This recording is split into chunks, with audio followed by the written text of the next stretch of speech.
I would like to thank the organizers for giving this opportunity. And so, can you change to the next slide? Yeah. I don't know. The slides are getting cut, so I'm not very sure in my screen.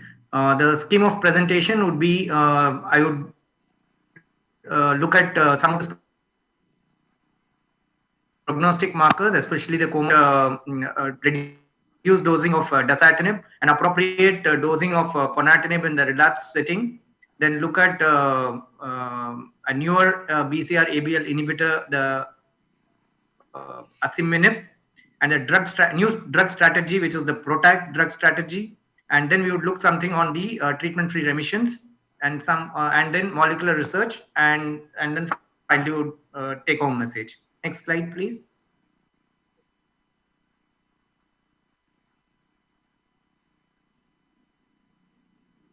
We know that the CML survival has improved over a period of time from 8% to 92% over the decades. Next slide. And we can see in this slide that the life expectancy of a chronic CML patient is almost approaching that of the general population. Take the age, whether elderly or younger, take the sex, whether it's males or females. Next slide. So these are select data from our country, and you can see that the 5-year EFS from different cities range between 72 to 75%,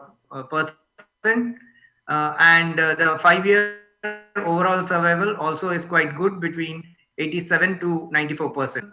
Appears to be slightly lower. The reason for that being late presentation, the poor compliance, access to second generation TKI, and the lack of PCR monitoring. And this also has made things difficult for us to use the TFR strategy. Next slide. So the first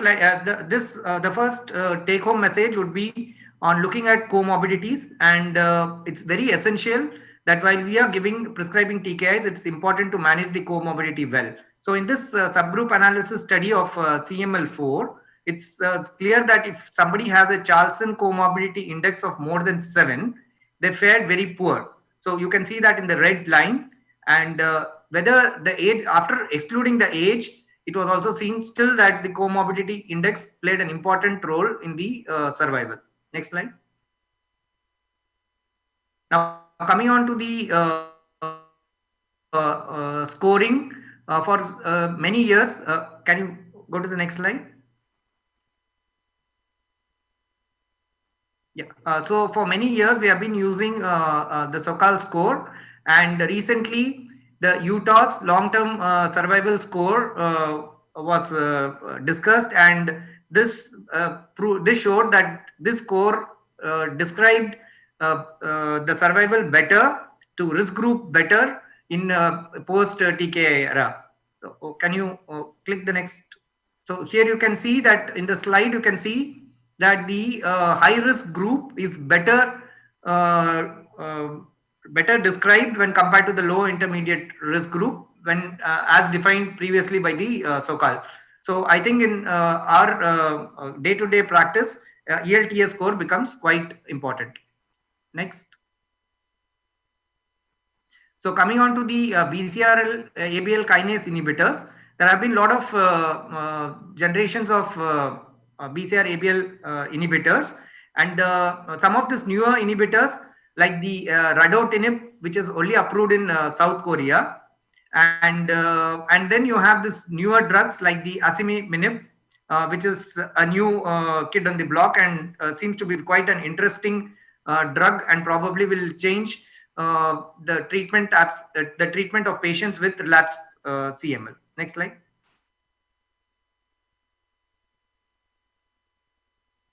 Next slide. So the long-term follow-up of this 50 mg daily dasatinib, after this paper which got published, I think there is a lot of discussion on this, and it's quite a welcome step, because we know how difficult it is to treat CML with dasatinib, especially at 100 mg, where the side effects are much higher. Next slide. Next.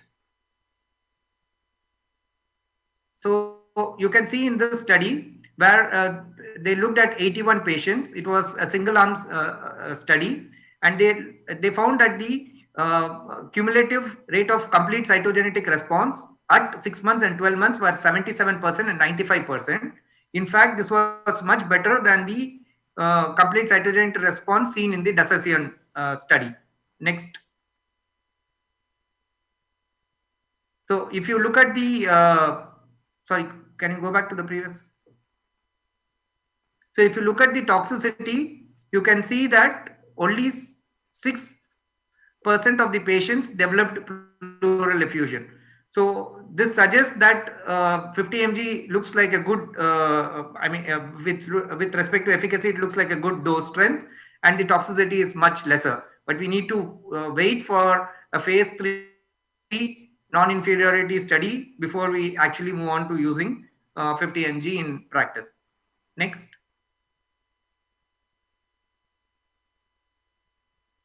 So this is what the 50 mg study looks like. 95% complete cytogenetic response with very good event-free survival. Next slide. So next area of discussion is how to optimize the dose of ponatinib. So ponatinib has been used in multiple failed patients prior to TKIs, and the dosing strengths have not been actually well defined, and the problem and the side effect toxicity with the cardiac has made it more difficult to use the drug. So here the investigators looked at using either a dose of 45 mg or 30 mg or 15 mg. And in the 45 and the 30 mg, if patients achieved a major molecular response, then they reduced the dosing to 15 mg. Can you go to the next slide? And the primary endpoint was a complete cytogenetic response at 12 months. So can you go to the next slide?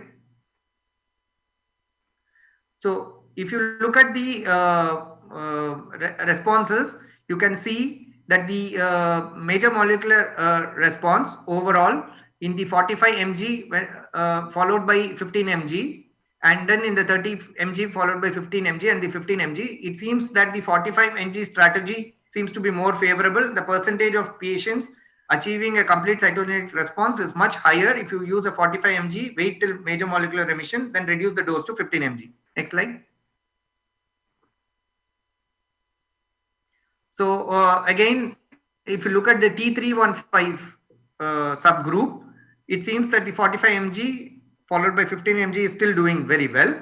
But also we should look at the 15 mg where you don't seem to have any major molecular remission with patients with T315I. So definitely a 15 mg strategy for a patients with T315I is going to fail. Next slide.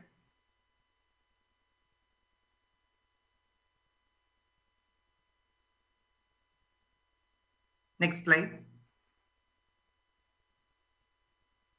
And the PFS and OS, though in all the three arms are similar, but it's too early to discuss on the PFS and OS. Next slide.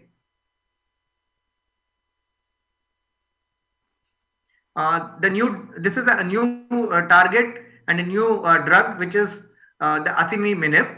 So this asciminib is otherwise called as the STAMP, which is specifically targeting the ABL myristoyl pocket. And how does it work? Can you go to the next slide?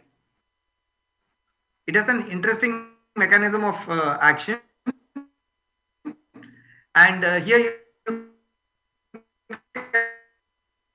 can see the in the active form and the inactive form. And if you see the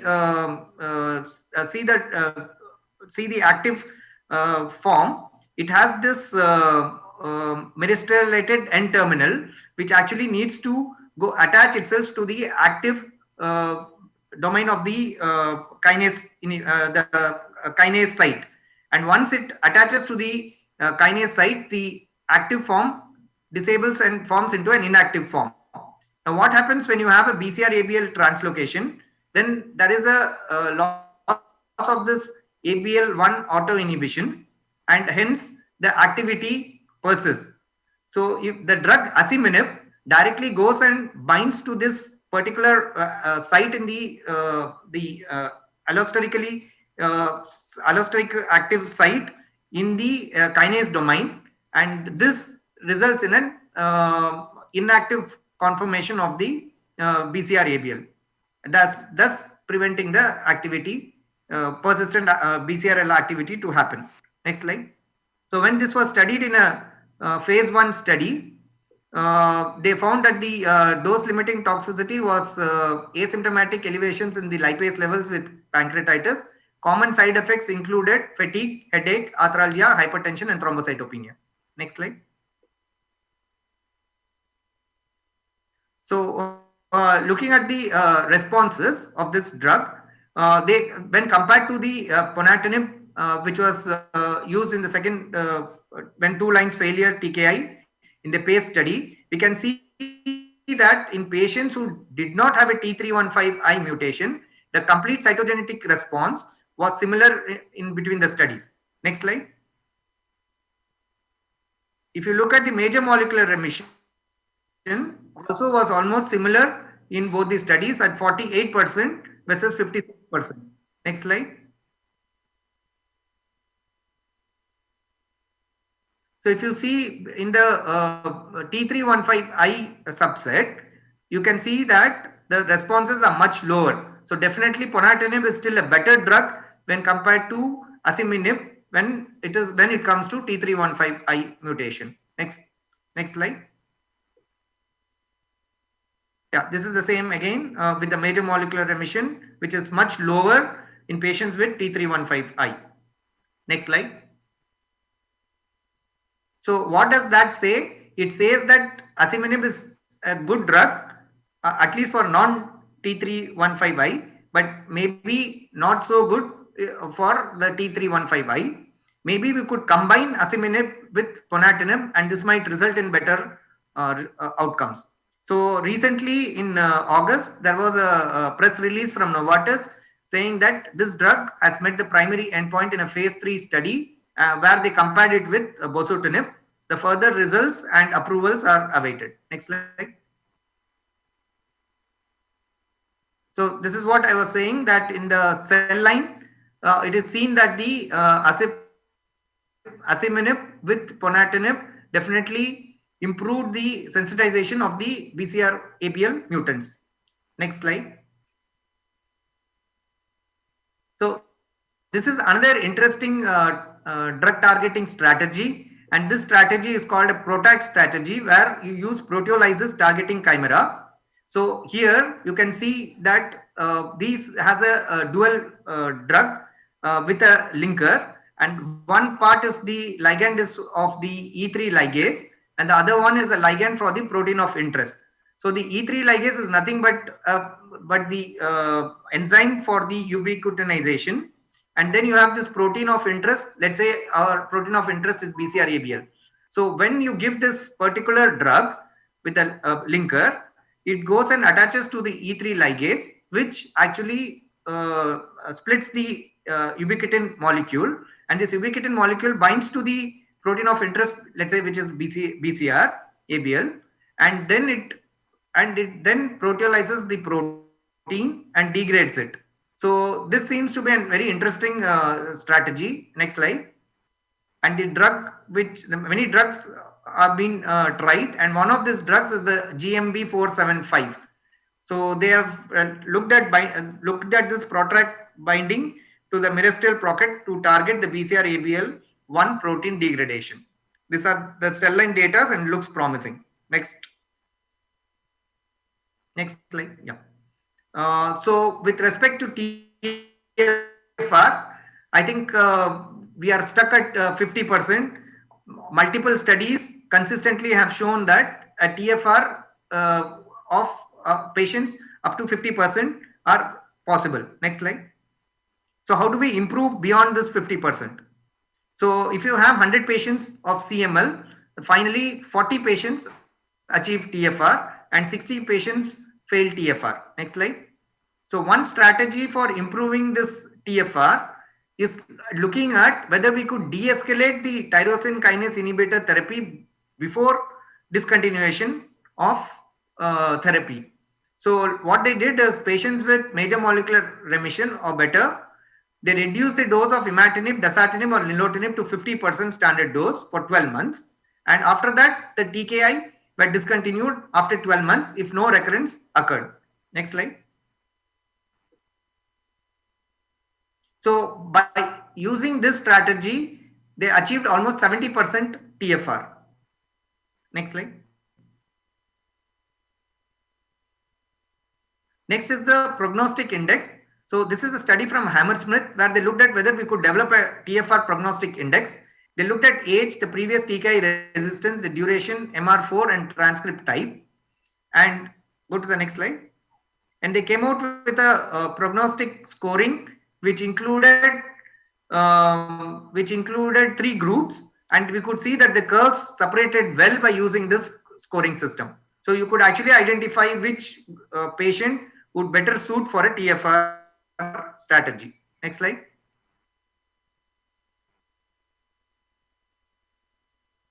So the other area of TFR has been the late relapses. We know that majority of the patients who fail TFR are in the first 6 months. But so this study, which was an observational study, they looked at late relapses. So the late relapses, they defined as more than 2 years. And there were 9 out of 65 patients, which they defined as 14% of these patients could develop a late molecular relapse. Next slide. So they came out with 2 different modelings on how these patients relapse. The first model is patient stops the therapy, there is an exponential rise in the molecular transcripts, and then the patients fail. The second strategy, the second set of patients, when you stop the therapy, there is a staggering increase in the molecular transcripts, and over a period of time, over 2 years, these patients relapse. So they came out with the strategy that there are 2 different kinds of relapses which are seen in patients who undergo a TFR. Next slide. Dr. Bishwajit, we are running out of time. Yeah. Okay.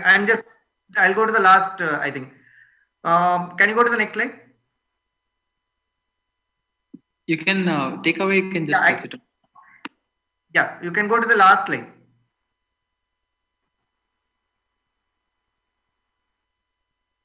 So that I can do the take home message. Can you go to the last slide?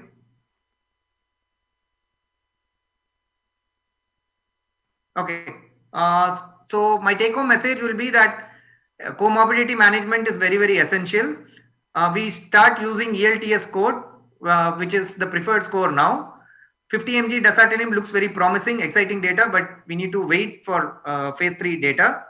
Ponatinib 45 mg till CCYR followed by 15 mg seems to be a better strategy. STAMP, which is specifically targeting the ABL myristoyl pocket, asciminib, seems to be a new kid on the block. Protect proteolysis targeting Chimera, which is a new drug targeting system. TKI de-escalation prior TFR might increase the number of patients who might go into a TFR. The CML stem cell targeting, one is by BCL2 inhibitor venetoclax, seems to be interesting, and that will be the final look at how we can cure CML. And then with CML and COVID-19 being there, we need to look at what are our patient outcomes in this time point. Thank you.